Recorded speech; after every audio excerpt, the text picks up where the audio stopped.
கதிரவன் குணதிசை வந்தணைந்தான்,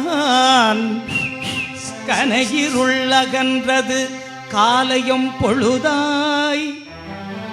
மதுவிரிந்து எழுகின மாமலரலாம் வானவர் அரசர்கள் வந்து வந்தீண்டி எதிர்திசை நிறைந்தனர். இவரோடும் புகுந்த இருங்கழித்து ஈட்டமும் பிடிகொடு முரசும் அதிர்தலில் அலைகடல் போன்றுள்ளது எங்கும். அரங்கத்தம்மா பள்ளி எழுந்தருளாயே அடி அரங்கத்தம்மா பள்ளி எழுந்தருளாயே.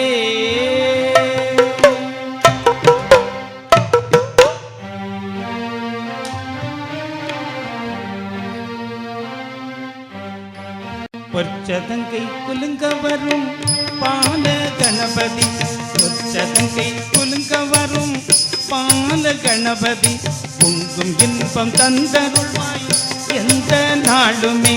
தருணத்திலே நம்மை காப்பான் தருண கணபதி, தருணத்திலே நம்மை காப்பான் தருண கணபதி. சங்கடங்கள் நீக்கி வைப்பான் சதுர்த்தி கணபதி. பொற்சதங்கை குலுங்க வரும் பால கணபதி, பொங்கும் இன்பம் தந்தருள்வாய் எந்த நாளுமே. தருணத்திலே நம்மை காப்பான் தருண கணபதி, தருணத்திலே நம்மை காப்பான் தருண கணபதி. சங்கடங்கள் நீக்கி வைப்பான் சதுர்த்தி கணபதி. பொற்சதங்கை குலுங்க வரும் பால கணபதி.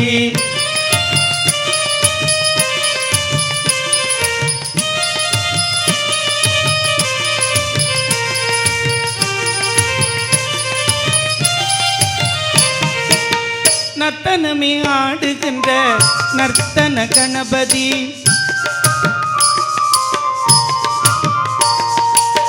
நர்த்தனமே ஆடுகின்ற நர்த்தன கணபதி. நன்மைகளே அளிக்கின்ற நவநீத கணபதி, வல்லமையை தான் அளிக்கும் வல்லவ கணபதி, வல்லமையை தான் அளிக்கும் வல்லவ கணபதி. பரந்தந்து நம்மை காப்பான் வாதாபி கணபதி, பரந்தந்து நம்மை காப்பான் வாதாபி கணபதி. பொற்சதங்கை குலுங்க வரும் பால கணபதி, பொங்கும் இன்பம் தந்தருள்வாய் எந்த நாளுமே. தருணத்திலே நம்மை காப்பான் தருண கணபதி, தருணத்திலே நம்மை காப்பான் தருண கணபதி. சங்கடங்கள் நீக்கி வைப்பான் சதுர்த்தி கணபதி. பொற்சதங்கை குலுங்க வரும் பால கணபதி.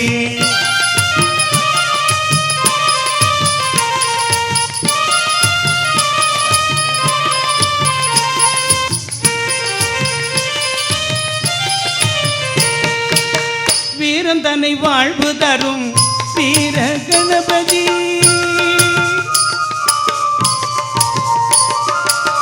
வீரந்தனை வாழ்வு தரும் வீர கணபதி. வேண்டிய செல்வம் தரும் லட்சுமி கணபதி, சித்தி தரும் முக்தி தரும் பக்தி கணபதி, சித்தி தரும் முக்தி தரும் பக்தி கணபதி. சிந்தையிலே நடம்புரியும் உத்திஷ்ட கணபதி, சிந்தையிலே நடம்புரியும் உத்திஷ்ட கணபதி. பொற்சதங்கை குலுங்க வரும் பால கணபதி, பொங்கும் இன்பம் தந்தருள்வாய் எந்த நாளுமே. தருணத்திலே நம்மை காப்பான் தருண கணபதி, தருணத்திலே நம்மை காப்பான் தருண கணபதி. சங்கடங்கள் நீக்கி வைப்பான் சதுர்த்தி கணபதி. பொற்சதங்கை குலுங்க வரும் பால கணபதி.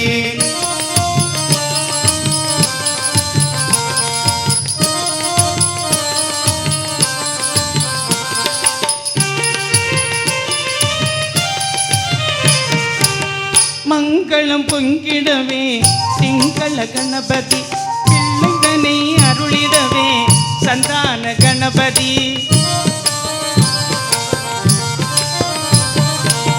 மங்கள நீங்களும் பொங்கிடவே திங்கள கணபதி பிள்ளைதனை அருளிடவே சந்தான கணபதி உயிர்களை கோத்திடவே ஊர்துவ கணபதி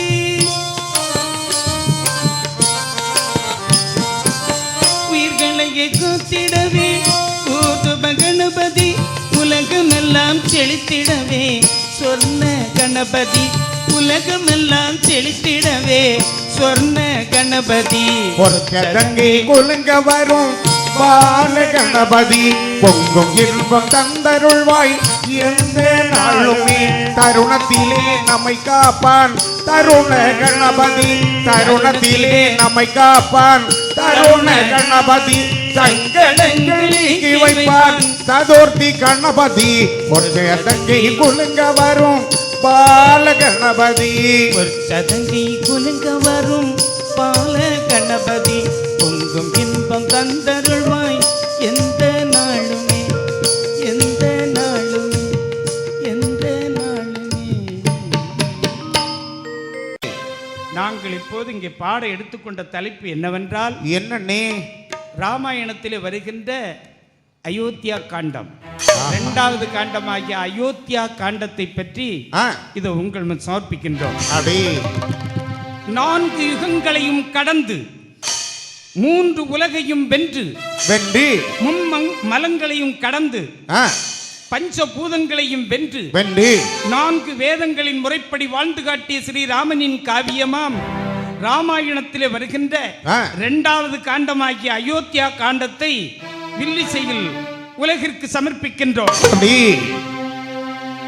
தருகை நீண்ட தகரதன் தான் தரும் இருகை வேளத்து ராகவன் தன் கதை திருக்கை வேலி தரமிசை செப்பிட குருகைநாதன் குறைகளல் காப்பதாமே.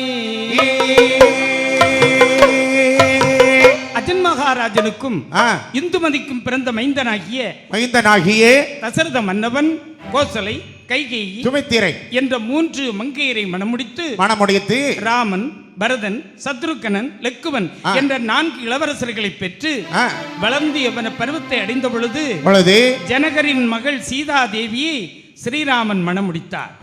ஜனகராஜனின் தம்பி குசத்வராஜனின் மகள்களான மாண்டவியை பரதன் மணமுடித்தான். சுரதகீர்த்தியை சத்ருகனன் மணந்தான். ஜனகனின் மற்றொரு மகளான ஊர்மிளையை இலக்குவன் மணந்தான். 4 பிள்ளைகளுக்கும் திருமணமும் எல்லாருக்கும் கல்யாணம் ஆயிற்று. சீதை ராமன் சீதா தேவியோடு பள்ளியறையிலே இணைந்திருந்தார்.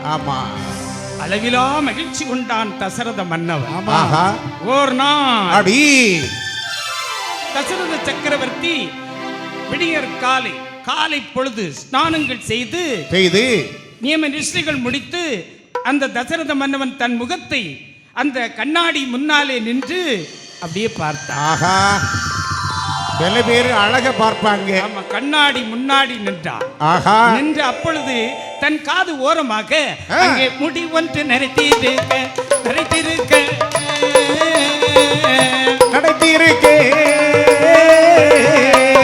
முதுமை வந்து சேர்ந்ததென்று முடி ஒன்று நரைத்திருக்கு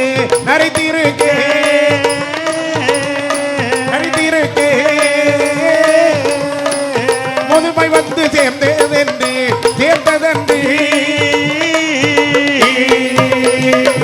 துறக்க எண்ணம் கொண்டு முடிவு செய்தான் மன்னன் இன்று அடிபணிந்து குருவிடத்தில்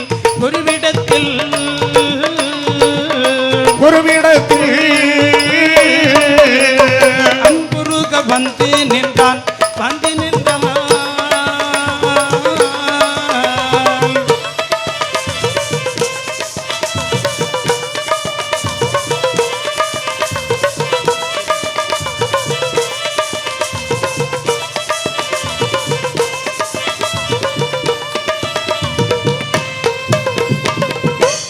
மன்னனின் காது ஓரமாக ஒரு முடி ஒன்று நரைத்திருப்பதை கண்டான்.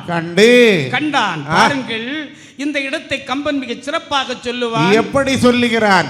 தீங்கு இளை ராவணன் செய்தி தீமைதான் ஆங்கொரு நரையதாய் அணுகிற்றாம் என பாங்கில் வந்து இடு நரை படிம கண்ணாடி ஆங்கு அதில் கண்டான் அவனி காவலன். ஆ, ஒரு முடி நிறைச்சிருக்கத அவனியெல்லாம் அழுகின்ற இந்த தசரதன் கண்டானா. ஏ அப்பா, கண்ணாடியில பார்த்துட்டான். கண்ணாடியில பாத்துட்டா முடி நிறைஞ்சத உடனே திடுக்கிட்டான். அப்படி ராமனுக்கு அழித்து இந்த உலகத்தை எல்லாம் அழித்து உன்னதற்கரிய தவமேற்கொள்ளும் பருவம் இது என்பது போலவும் கொடுமை செய்வதையே தொழிலாக கொண்ட ராவணன் அவன் செய்த தீமையெல்லாம் ஒன்று திரண்டு நிறையாகி ரகசியமாக காதிலே கூறுவது போல இருந்தது. ஏ அப்பா, உங்களுக்கு வயசு ஆயிட்டுன்னு சொல்லுவது போல இருக்கு. ஆமா என்று கம்பன் சொல்லுகிறான். ஆமா. இந்த தசரதன் என்ன செய்தான் தெரியுமா? என்ன செய்தார்? துறவு கோலம் கொள்வதற்கு அரகர சிவ சிவா கொண்டான் தசரதற்கு சிவ சிவ அரகர உறவு நீக்கி புரிவதற்கு புரிவதற்கு உடனே முடிவு செய்வதற்கு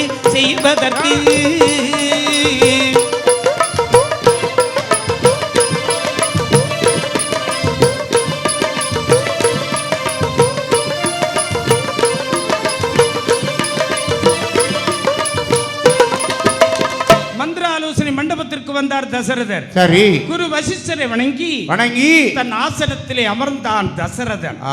அப்படி அமர்ந்திருக்கக்கூடிய சமயத்தில் மந்திரி பிரதானிகளே, என்ன வழி வழியாக என் முன்னோர்கள் கட்டி காத்து வந்த இப்பேரரசனை உங்களுடைய உதவியெல்லாம் கொண்டு முறை தவறாது 60,000 ஆண்டுகள் நான் ஆண்டு விட்டேன். ஆமா.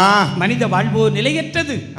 இந்த மனித வாழ்வு நிலையற்றது. அரச வாழ்வை நான் அதிக நாள் நெடுங்காலம் இதை நான் மிகவும் அனுபவித்ததால் மிகவும் வெறுப்படைந்திருக்கிறேன். ஆமா ஆமா. 60,000 வருஷம் ஆண்டு இருக்கு. ஆமா, உயிரோட இறந்திருக்கு. ஆமா. ஆக பதவி சுகம் அவருக்கு போயிட்டு. ஆமா, சில பேர் பதவி விட மாட்டான். பதவிக்காக எது வேணாலும் செய்வோம். ஆமா, கொலையே செய்துடுவாப்பா. இதை கேட்ட வசிஷ்டர், தசரதா, என்ன உனக்கு முன்னை உள்ள மன்னரெல்லாம் மன்னரெல்லாம் படிக்கே ஆண்டு வந்தார் அப்படி முறைப்படிக்கே ஆண்டு வந்தார் உன்னை விட மன்னரெல்லாம் வாழ்ந்து வந்தார் முறைப்படியே வாழ்ந்து வந்தார் பின்னே வந்து நீ காண்ட பெருமை எவருக்கும் இல்லை என்றோம். உன்னை போல பெருமை பெற்றோர்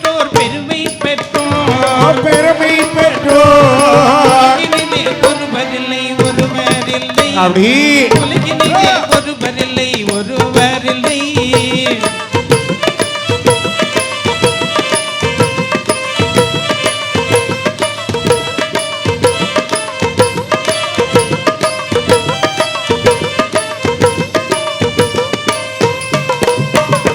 தசரதா, நின் குலத்து முன்னோர்கள் இவ்வுலகம் முழுவதையும் சிறப்புடன் ஆண்டு பெருமை அடைந்தாலும் ஆமா, உன்னை போல் ராமனை பெற்றவர் யார்? அதனால இந்த உலகத்தில் நீதான் சிறந்தவர். ஆமா. இதை கேட்ட தசரதன் மறுபடியும் என்ன சொன்னான் தெரியுமா? என்ன சொல்லுகின்றார்? மற்றவன் சொன்ன வாசகம் கேட்டதும் மகனை பெற்றவன்றினும் பிஞ்சகன் பெடித்த பெருத்தவ பெருவில் இற்றவன்றினும் எரிமளி வாழவன் இழுக்கம் உற்றவன்றினும் பெரியதோர் உவகையானான். அதாவது மற்றவர்கள் எல்லாம் சொன்னதை கேட்டதும் மகனை பெற்றவன் யாரை பெற்றவன்? தசரதன் தன்னுடைய மகனை பெற்றவன் பிஞ்சகன் பிடித்த பெருவில்லை, அந்த பரசுராமர் கொடுத்த அந்த வில்லை வாங்கி விளைத்தவன். இற்றவன்றின் முறிச்சவன். அது எந்த வில்லை முறிச்சவன்? சீதையை மணந்தவன். ஆக அந்த அப்படிப்பட்ட அந்த அவர்களையெல்லாம் விட இவன் மிகவும் உபகையானான் என்று கம்பன் மிக சிறப்பாக சொல்லுவார். பிறகு மந்திரியை பார்த்து சொல்லுகிறார். என்ன சொல்லுகிறார்? மந்திரி சுமந்தரரே, மன்னவா, மந்திரி நீங்களே சென்று என் கண்மணி ராமனை சபைக்கு அழைத்து வாருங்கள். இதோ. உடனே மந்திரி என்ன செய்தான் தெரியுமா? மந்திரி என்ன செய்தான்? தெளிந்த மன்னன் கொண்ட சுமந்தரரும் தேரேறி அங்கு வந்தவரும் ராமன் என்றவரும்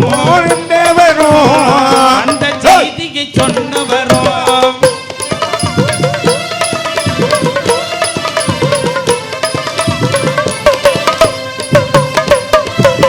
தசரதரிட்ட கட்டளை ஏற்றுக்கொண்ட மந்திரி சுமந்தரர் தேரில் ஏறி ராமபிரான் இருக்கும் மாளிகை அடைந்தார். தேர் புறப்பட்டது. உடனே அங்கிருந்து புறப்பட்டு ராமன் நேராக அப்பா கூப்பிட்டார். சில பையன் மாதிரி அப்பா கூப்பிட்டா வரவே மாட்டான். அவரு கிடப்பார், அவர் அங்கே இருப்பார். அவர் இருந்துட்டு போட்டு அவர் ஏதாவது சொல்லிட்டு இருப்பார். அதனால போகக்கூடாது போவோம். ஆனால் இந்த ராமன் தந்தை அழைத்தார் என்ற உடனே தேர் எடுத்துட்டு பறக்கிறான். உடனே அங்கு வந்தது ராமா, தங்கள் தந்தை தசரதர் தங்களை மந்திராலோசனை மண்டபத்திற்கு அழைத்தார் என்று செய்தி சொன்ன உடனே வந்ததும் தசரதன் முன் பணிந்து நின்றான் ராமன். தாய் தகப்பனுக்கு முன்னால பிள்ளைகள் எல்லாம் பணிஞ்சுதான்ப்பா நிக்கணும், நிமிர்ந்து நிக்க கூடாது. சில பேர் காலுக்கு மேல காலை போட்டுட்டு இருக்கான். ஆமா, அவனுக்கு வேற வழி, கீழே இருந்துக்கிட மாட்டான். தம்பி, என்ன உலகத்துல எப்படி வேணாலும் மனிதன் உட்கார்ந்து இருக்கலாம், அதுல தப்பு கிடையாது. ஆமா, அந்த காலுக்கு மேல காலை போட்டுட்டு இருக்கிறது இருக்கு பாருங்க, உலகத்துக்கு பிடிக்குதோ என்னது, எனக்கு பிடிக்காது. இல்ல இல்ல தம்பி, அதுல ஒரு பெரிய விஷயம் இருக்கு. ஒரு கர்வம் இருக்கிறது அதுல. ஆமா, அதனால அப்படி இருக்க கூடாது. உடனே தசரதர் ராமா அன்புருக ஸ்ரீராமனை ஆத தழுவிய தசரதனோ அன்புருகே தயானே ஆர தழுவிய ஸ்ரீராமனோ என்னருமை புதல்வானி புரல்வாவி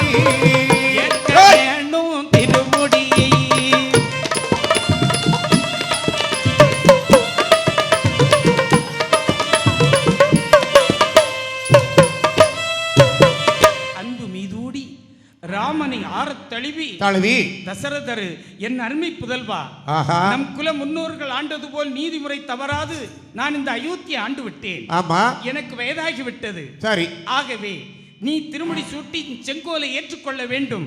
அப்படின்றதும் தந்தை இப்போ உள்ள பிள்ளைகள் எல்லாம் உடனே அதுக்கு என்ன நான் எந்த கோலையானாலும் ஏந்திரியான்னு நிற்பான். ஆமா, ஆளுக்கு முந்திடுவான். ஆனால் தந்தையின் கட்டளையை மீற முடியவில்லை, மருத்துவமொழி பேச முடியவில்லை. என்ன முதல் பையன். ஆமா, பேச மாட்டாங்க. ஆமா, கட்டளை மீறாமல் நின்றான் ராமன், மௌனமாய் நின்றான். சொல்லுங்கள், காத்திருக்கின்றேன் என்று நினைப்பார்கள். பெற்றோர்கள் பேசும்போது பிள்ளைகள் மௌனமா நிக்கான்னா பெரிய ஆளு. ஆமாப்பா, தெரியுமா, எல்லாரும் அப்படி நிக்க மாட்டாங்க. மௌனம் சம்மதம் என்பதை அறிந்த தசரதர் மிகவும் சந்தோஷம் கொண்டார். சரி, பிறகு ராமன் எல்லோரிடமும் விடைபெற்றுக் கொண்டு தன் மாளிகைக்கு சென்றார். ஆமா, அப்பொழுது இதை அறிந்த தாரி பெண்கள் என்ன செய்தார்கள்? என்ன செய்கின்றார்கள்? தாமதம் செய்திடாமல் தாமதம் செய்திடாமல்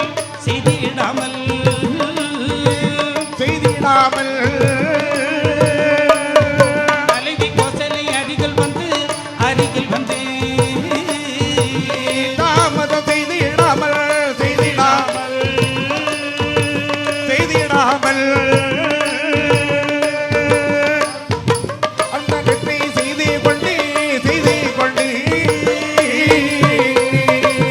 ராமனுக்கு முடிசூடும்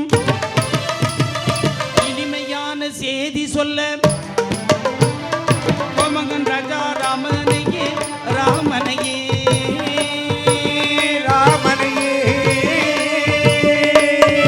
கொண்டாடி மகிழ்வோமே.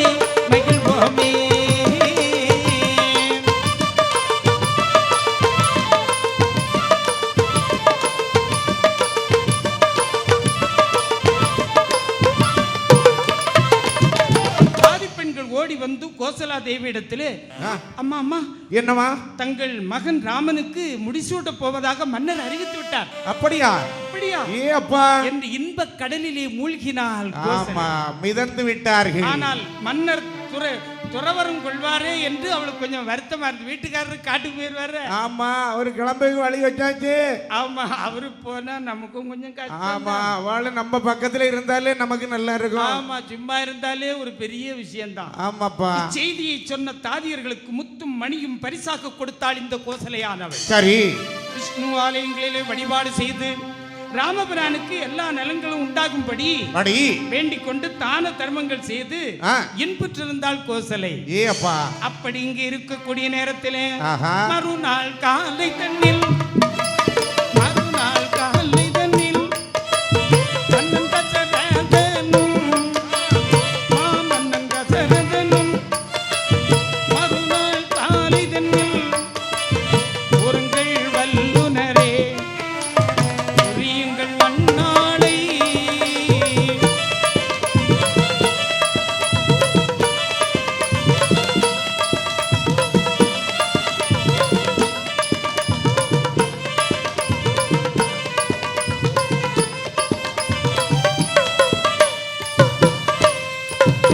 மறுநாள் காலை அப்படி காலையும் மலர்ந்தது. ஆமா. கதிரவனும் எழுகின்றான். அப்படி தசரத மன்னன் கணித நூல் வல்லுநர்களை அழைத்து வல்லுநர்களே, என்ன என் மைந்தன் ராமனுக்கு முடிசூடும் நன்னாளை கணித்து செல்லுங்கள்.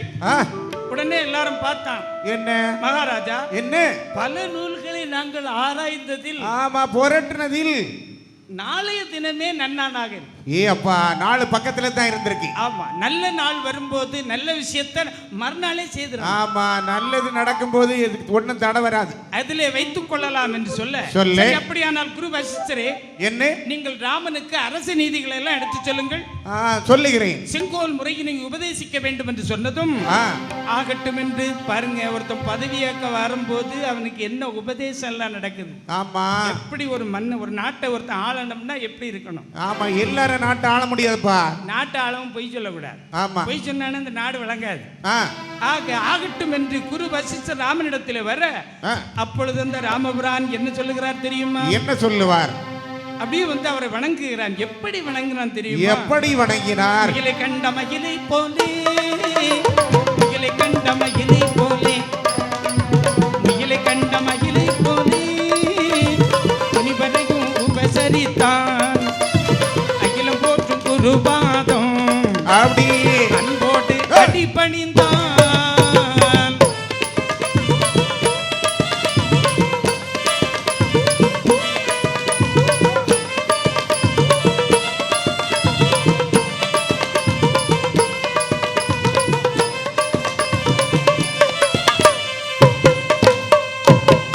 முகிலை கண்ட மயிலை போல தோகையை விரிச்சாடுமே மயில்.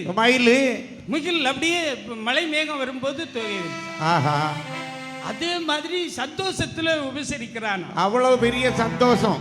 அகிலம் போற்றும் குருபாதம் அன்போடு பணிந்து நின்றான் இந்த ராமபிரான்.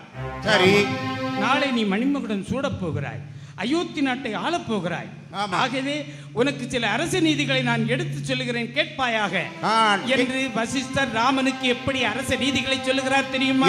எப்படி சொல்லுகின்றார்? நடுவு நிலைமை தவறிடாமல் நாட்டை ஆட வேண்டும் ராமா, பாடுகின்ற வறியவர்க்கு பாடுகின்ற வறியவர்க்கு வாரி வழங்கும் வள்ளல் ராமா, வள்ளல் ராமா, வாரி வழங்கும் வறியவர்க்கு வாரி வழங்க வறியவர்க்கு வாரி வழங்கு வள்ளல் ராமா, வள்ளல் ராமா. நடுவு நிலைமை தவறக்கூடாது. ஆமா, நாட்டை ஆளக்கூடியவன் எல்லாரும் ஒரே மாதிரி நினைக்கணும். எல்லாரும் ஒண்ணு நினைக்க வந்தா நாட்டை ஆள முடியும். 10 பேருக்கு விளக்கேறிய வச்சுட்டு 10 பேர் 100 90 பேருக்கு விளக்கேறிய விடலைன்னா அந்த வீடு என்ன? வீடு இருள் அணைஞ்சு போகும். சமத்துவம் என்பது அதுதான், எல்லாரையும் ஒரே மாதிரி பார்க்கிறது. ஆமாம், அதோடு வாடுகின்ற வறியவர்களுக்கு வாரி வாடி வழங்குகின்ற வள்ளல் ராமனாக நீ இருக்க வேண்டும். ஆமாப்பா, இல்லாதவங்களுக்கு எதுனாலும் இல்லைன்னு சொல்லக்கூடாது. இல்லாதவனுக்கு கொடுக்கணும். ஆமா, இல்லாதவனுக்கு கொடுக்க வேண்டிய காசை சும்மா வாரி தெருவில் போடக்கூடாது. அவ்வளவுதான். ஆக என்று சொல்லக்கூடிய நேரத்தில் ஸ்ரீராமா, நடுவு நிலைமை தவறாமல் நீதி நெறியோடு சூது உன்னை சேராமல் உறுதியோடு வாய்மை தவறாது ஆட்சி செய்ய வேண்டும். ஆமா, போலி விளம்பரம் தற்பெருமை கொள்ளாதே. வாடுகின்ற வறியவர்களான ஏழை மக்களுக்கு வாரி வழங்கு, வள்ளலாக இரு ராமா, வள்ளலாக இரு. ஆ, குடிகளுக்கு சேவை செய்வதே கொற்றவனுடைய தலையாய கடமை. சரி. மக்களுக்கு சேவை செய்ய தான் நீங்க எல்லாம் வாரீங்க ஆமா என்று பலவாறு உபதேசம் செய்தார். ராமனுக்கு ஆசிகள் வழங்கி வழங்கி வசிஷ்டர் புறப்பட்டார். சரி. அப்பொழுது மன்னனின் ஆணைப்படி ஆ, அயோத்தி பட்டணம் முழுவதும் என்ன ஆகுது பாருங்க.